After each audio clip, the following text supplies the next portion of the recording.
Nagbawalan ang Department of Agriculture na posibleng umabot sa 300 piso ang kada kilo ng manok kapag pumalo sa $200 ang kada bariles ng crude oil.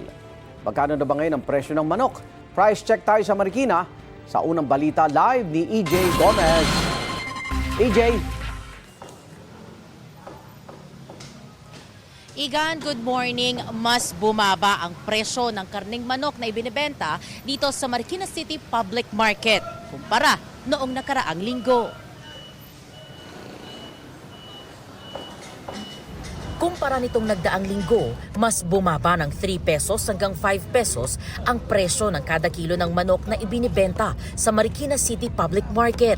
Ang dating sariwang buong manok na 153 pesos hanggang 155 pesos, 150 pesos na lang ngayon. Ang chilled o frozen whole chicken naman, ibinibenta ng 155 pesos. Mas mura na ng 5 pesos hanggang 8 pesos sa dati nitong presyo. Ang choice cuts naman, bumaba rin at ngayon ay nasa 160 pesos hanggang 170 pesos kada kilo. Ang filet, aabot naman sa 220 pesos ang kada kilo. Sabi ng tinderong si Edward, marami raw kasi ang supply ngayon, kaya mas bumaba pa ang presyo.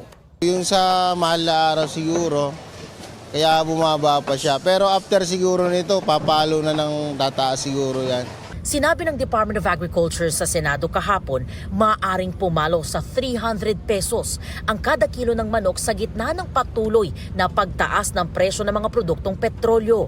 Basihan ng DA, ang worst case scenario kung aabot sa $200 per barrel ang presyo ng langis sa world market. Malaki raw ang epekto nito sa mga supplier ng manok tulad ni Edward. Sa amin talaga putok yung pagtaas ng ano. Yes po, sa supplier talaga. Pag sobrang taas na siguro, bawas na lang ng order.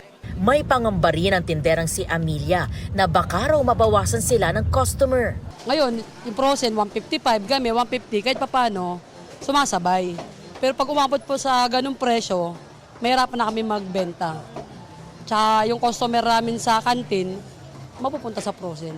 Mabawasan din sila ng mabibili dahil nga ganun kataas ang presyo.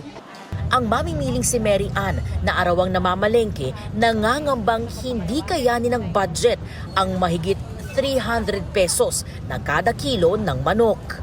Well, actually hindi na. So, sobrang mahal na siya. So, siguro diskarte, bawas na lang talaga. Yung 1 kilo, kalahati na lang. Pag minsan may nabibili naman na yung sa labas, yung luto na, siguro yun na lang talaga.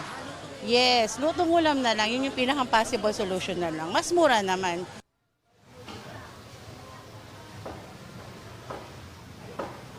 Igan, ayon pa sa DA, sa isa ring worst scenario na kanilang inilatag, kasunod ng manok, posible rin daw tumaas ang presyo ng karneng baboy. At yan, ang unang balita mula po dito sa Marikina City. EJ Gomez para sa GMA Integrated News. Igan, mauna ka sa mga balita, mag-subscribe na sa GMA Integrated News sa YouTube para sa iba't ibang ulat sa ating bansa.